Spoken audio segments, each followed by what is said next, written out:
دیکھتے ہیں کی نیوز ایچ ڈی میں ہوں حارث علی شاہ گیلانی. چلتے ہیں آج کی اہم خبروں کی طرف. رخ کریں گے میلسی کا، جہاں سے رپورٹ کر رہے ہیں ہمارے نمائندے محمد مختار.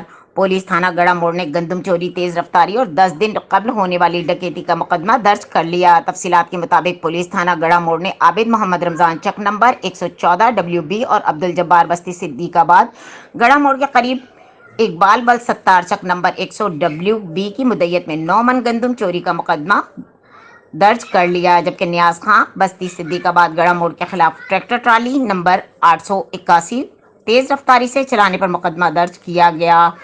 10 روز قبل ورکشاپ سے گھر جانے والی نوید اسلم کے ساتھ ہونے والی ڈکیتی میں نوید اسلم سے 12,000 نقدی اور 1 عدد موبائل مالیت 19,000 گن پوائنٹ پر چھین کر فرار ہونے والے 3 نامعلوم موٹر سائیکل سوار ڈاکوؤں کے خلاف اسلم ولد میرداد چک نمبر 186 WB کی مدیت میں مقدمہ نمبر 22/25 درج کر کے تفتیش شروع کر دی گئی.